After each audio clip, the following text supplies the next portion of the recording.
Hello students, मैं मेघा चावला आपका हमारे चैनल पर स्वागत करती हूँ।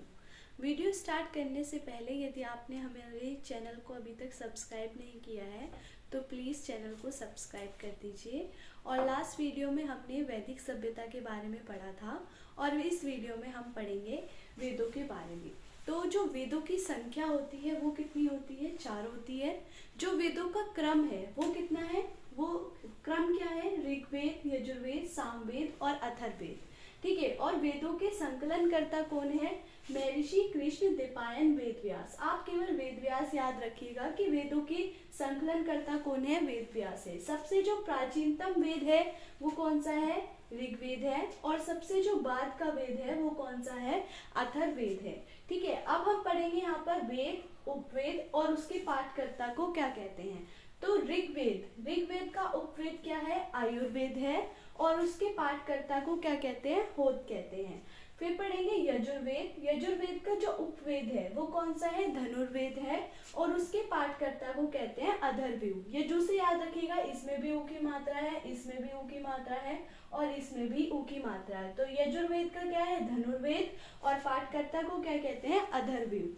सामवेद का जो उपवेद है वो क्या है? गंधर्ववेद है। और उसके पाठकर्ता को क्या कहते हैं? उदार्थ कहते हैं। ऋग्वेद के पाठकर्ता को कहते हैं होत और सामवेद के पाठकर्ता को क्या कहते हैं? उदात्त कहते हैं। अथर्ववेद के जो उपवेद है वो कौन है? शिल्पवेद है। और उसके पाठकर्ता को क्या कहते हैं? अथर्वा कहते हैं। ठीक है।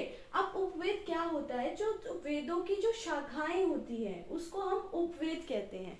अब हम पूरा डिटेल में पढ़ेंगे ऋग्वेद के बारे में।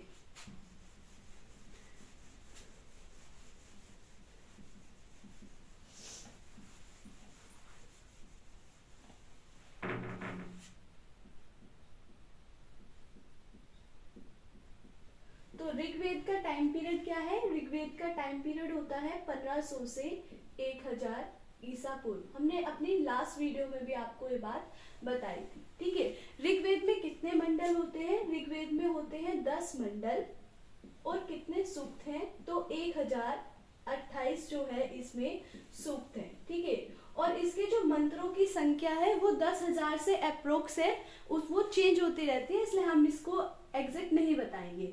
जो ऋग्वेद है उसमें गंगा नदी का कितनी बार वर्णन है? तो गंगा नदी का वर्णन है 1 बार। और यमुना नदी का कितनी बार वर्णन है? तो यमुना नदी का वर्णन है 3 बार। और जो सबसे पवित्र नदी है, तो सबसे पवित्र नदी कौन सी है? सबसे पवित्र नदी इसकी है सरस्वती। सबसे पवित्र नदी है हमारी सरस्वती। और जो सबसे ज्यादा बार वर्णन है, सबसे ज्यादा बार कौन सी नदी का वर्णन है? तो सबसे ज्यादा बार वर्णन है सिंधु नदी का। सिंधु नदी का। तो याद रखिएगा कि गंगा का कितनी बार वर्णन है? 1 बार। यमुना का 3 बार। और पवित्र नदी कौन सी है? सरस्वती। और सबसे ज्यादा बार वर्णन किसका है? सिंधु नदी का है। इसके बाद जो ऋग्वेद है उसका पहला और 10वां मंडल जो था ये बाद में जोड़ा गया था। ऋग्वेद का पहला मंडल और 10वां मंडल। और 10वां मंडल क्या करता है? जो पुरुष सूक्त है उसे 4 भागों में बांटता है। कौन कौन से? तो ये 4 भागों में बांटता है पुरुष सूक्त को। ब्राह्मण, वैश्य, क्षत्रिय और शूद्र। ठीक है। याद रखिएगा जो 10वां मंडल है ये बांटता है पुरुष सूक्त को 4 भागों में, ब्राह्मण, वैश्य, क्षत्रिय और शूद्र। और यहाँ पर जो ये डिवीजन हुआ था ये किसके आधार पर हुआ था? ये इनके कार्य के आधार पर ही हुआ था। उत्तर वैदिक काल में जाकर ये जो डिवीजन है ये जन्म के आधार पर होना स्टार्ट हो जाएगा। ठीक है। अब बात करते हैं ऋग्वेद के तीसरे मंडल के बारे में। तो जो तीसरा मंडल है, 3rd मंडल है जो ऋग्वेद का, वो किसके बारे में है? वो है गायत्री मंत्र के बारे में। गायत्री मंत्र के बारे में कौन सा मंडल बताता है? ऋग्वेद का तीसरा मंडल बताता है। तो गायत्री मंत्र लिखा किसने था? तो लिखा किसने था? विश्वामित्र ने। ठीक है। और गायत्री मंत्र किसे समर्पित है, ये सभी को पता होगा, सूर्य देवता को समर्पित है। अब बात करते हैं नौवे मंडल की। तो जो नौवा मंडल है वो किसे समर्पित है, सोम देवता को। सोम देवता को समर्पित है नौवा मंडल। ऋग्वेद के जो सबसे महत्वपूर्ण देवता थे वो कौन से थे, इंद्र थे। ठीक है। और एक वाक्य, अस्तो मां सदगम्य वाक्य, अस्तो मां सदगम्य वाक्य, ये भी कहाँ से लिया गया है, ये भी हमारा ऋग्वेद से ही लिया गया है। ठीक है।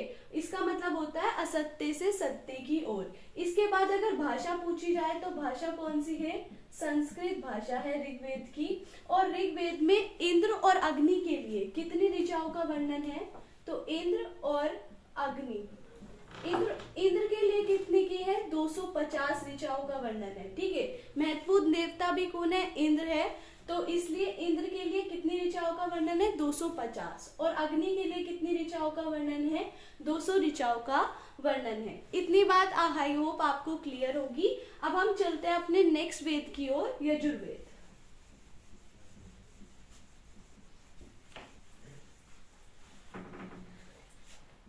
यजुर्वेद, यजुर्वेद का जो टाइम पीरियड है वो कितना है, 1000 से 600 ईसा पूर्व यजुर्वेद का टाइम पीरियड है। ठीक है। यजुर्वेद कैसा वेद है, यजुर्वेद ऐसा वेद है जो गद्य और पद दोनों में यूज किया जाता है। ऐसा कौन सा वेद है, तो ऐसा वेद है हमारा यजुर्वेद। ठीक है। पहले ही बता दिया था यजुर्वेद का उपवेद क्या है, धनुर्वेद है, और इसके पढ़ने वाले को क्या कहते हैं, अथर्वयु कहते हैं। अब यजुर्वेद की जो है वो 2 शाखाएं हैं, एक है कृष्ण यजुर्वेद, कृष्ण यजुर्वेद, और दूसरा है हमारा शुक्ल यजुर्वेद।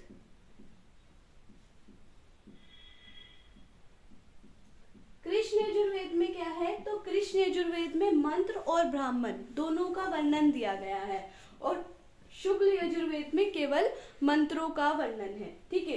इसके बाद चलते हैं यजुर्वेद में से हमें एक चीज और पता चलती है, यज्ञों के बारे में, यज्ञों के बारे में, यज्ञों के नियमों के बारे में कह लो। यज्ञों के नियमों के बारे में कहाँ से पता चलता है, तो वो पता चलता है हमारा हमें यजुर्वेद से। चलते हैं अपने नेक्स्ट वेद की ओर, सामवेद। सामवेद का भी टाइम पीरियड क्या होता है, 1000 से 600 ईसा पूर्व इसका टाइम पीरियड होता है। और सामवेद को क्या कहते हैं, भारतीय संगीत का जनक वाला वेद। ठीक है। भारतीय संगीत का जनक कौन से वेद को कहा जाता है, तो भारतीय संगीत का जनक कहा जाता है हमारा सामवेद को। ठीक है। सामवेद के जो प्रथम लेखक है वो किसे माना गया है, वो माना गया है जैमिनी को। याद रखिएगा, सामवेद का जो प्रथम लेखक है वो किसे माना गया है, जैमिनी को। और जैमिनी कौन थे, तो जैमिनी थे वेद व्यास के शिष्य थे हमारे जैमिनी। ठीक है। और सामवेद का उपवेद मैंने आपको बताया था गंधर्व वेद, गंधर्व वेद होता है सामवेद का उपवेद, और पढ़ने वाले को क्या कहते हैं, उदार्थ कहते हैं। ठीक है। तो अब चलते हैं अपने लास्ट वेद की ओर, अथर्ववेद, जिसका टाइम पीरियड भी क्या रहेगा, 1000 से 600 ही रहेगा। अथर्ववेद। ठीक है। अथर्ववेद लिखा किसने था, तो अथर्ववेद लिखा था अथर्व ऋषि ने। अथर्व ऋषि ने ही अथर्ववेद को लिखा था। ठीक है। और अथर्ववेद को ही क्या कहते हैं, ब्रह्मवेद भी कहते हैं। याद रखिएगा, अथर्ववेद को क्या कहते हैं, ब्रह्मवेद भी कहते हैं। ठीक है। अथर्ववेद का उपवेद क्या था, शिल्पवेद था। और ये कैसा वेद है, सबसे बाद का वेद है। और जादू टोना,